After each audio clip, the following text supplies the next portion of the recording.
Tutorial daw sa ganitong effect. So, punta tayo sa CapCut. First clip, empty background.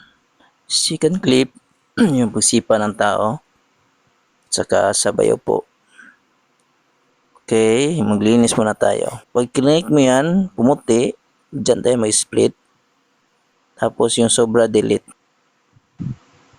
I-click mo yan, tapos magkukuha tayo ng freeze ng empty background. So kita mo, may naka-freeze na tayo na 3.0 seconds. So dito, magkukuha naman tayo ng pang-intro natin. So dito na, dito. Dito muna ako mag-split. So yung sobra, delete natin. Mag-freeze naman tayo yung nakaupo. Para may masipa naman yung kanina. So dito sa pag-upo niya, dito tayo mag-freeze. Hanapin yung freeze. Click yung freeze. Tapos yung sobra, delete na natin yan. Ayan. So ito, yung scan clip, ibaba natin, i-overlay. Tapos i-drag pakaliwa. Pantay lang natin sa una. Pag napantay na, yung isa naman, i-overlay din natin yan. Click yung overlay. Tapos, i-drag pakaliwa. Then dito, i-click mo yung third clip.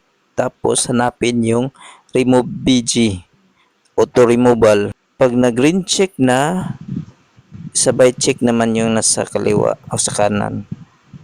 Tapos, maghanap tayo ng timing, yung pagsipa niya. Tapos, pantay lang muna natin yan sa pinakaunang layer. Tapos, yan, mag-adjust tayo dyan. Kailangan natin makatiming yung pagtama niya sa paa. Dyan tayo magsisimulang maglagay ng keyframe. Keyframe yung nasa ibaba, yung diamond. Yung plus diamond. So, adjust lang. So, dito, tumama na. So, yan. Nagkakamali ako dyan kasi unang keyframe ko, yung pababa na yung paa niya. So, dito, maglagay tayo ng keyframe dyan. Abante ng kaunti. Pag pumuti na yung diamond, yan.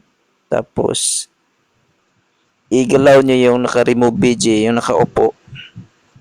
Kayo nang bahala kung anong gagawin nyo dyan. Paikutin nyo man or ilabas sa screen. Yan. So, nasa inyo na yan. So, play. Yan. So, hindi timing. Diba? Kita nyo? So, dyan ako nagkamali. Yung sa pagbaba ng paa niya.